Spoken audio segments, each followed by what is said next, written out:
నిజంగా చంద్రబాబు నాయుడు గారి పాలనలో పరిస్థితి ఎలా ఉంది అని చెప్పి చూస్తే ఈ 18 నెలలు చంద్రబాబు నాయుడు గారు పరిపాలన చేసిన ఈ 18 నెలల్లో దాదాపుగా 16 సార్లు అది సైక్లోన్స్ కానివ్వచ్చు, డిప్రెషన్ కానివ్వచ్చు, కరువు కానివ్వచ్చు, లేదా అల్పపీడనాలు, లేదా అకాల వర్షాలు ఇలా ఏ సందర్భం అయితేనేమి దాదాపుగా 16 సార్లు రైతులు ఇబ్బంది పడిన పరిస్థితులు ఈ 18 నెలల కాలంలో చంద్రబాబు నాయుడు హయాంలో జరిగాయి.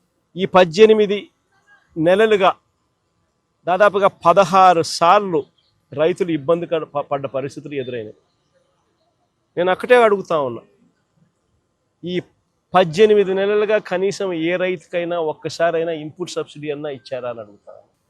కనీసం ఏ రైతుకన్నా ఒక్కసారైనా కూడా కనీసం ఇన్సూరెన్స్ డబ్బన్నా కనీసం ఏ రైతైనా చూశాడా అని అడుగుతాం. కనీసం ఏ రైతుకైనా కూడా పెట్టుబడికి సహాయంగా 20,000 ఇస్తామన్నారు, అన్నదాత సుఖీభవ అని ఒక పేరు పెట్టారు. 2 ఏళ్ళకి కలిపి 40,000 ఇచ్చింది ఎంత అని చూస్తే అరకొరగా 5,000. అంటే పూర్తిగా రైతును వెన్ను విడిచారు. 40,000 ఇవ్వాల్సిన చోట 5,000 ఇచ్చారు పెట్టుబడి సహాయం కింద. 2 ఏళ్ళకి కలిపి 20,000. ఇన్పుట్ సబ్సిడీ రూపాయి రాల. ఇన్ని కలామిటీస్ జరిగిన, ఇన్ని ఇబ్బందులు పడినా చివరికి ఉచిత పంటల బీమా ద్వారా రైతులకు ఉచితంగా ఇన్సూరెన్స్ అనేది వైఎస్ఆర్సీపీ ప్రభుత్వ హయాంలో ఏ రైతు ఇబ్బంది పడుకోకుండా, ఏ రైతుకు ఏ కష్టం వచ్చినా కూడా వెంటనే ఆ రైతుకు ఉచిత పంటల బీమా ద్వారా ఇన్సూరెన్స్ సొమ్ము వచ్చేది. దాదాపుగా చెప్తా ఉన్నారు కథలు. 3.5 ఎకరాలు ఉంటే దాదాపుగా 70,000, 66,000 ఇన్సూరెన్స్ డబ్బులు గతంలో అందుకున్న పరిస్థితులు చెప్పుకుంటా ఉన్నారు, రైతులు గుర్తు చేసుకుంటా ఉన్నారు. అది కూడా ఈ పొద్దు రైతులకు రాకుండా పోయింది.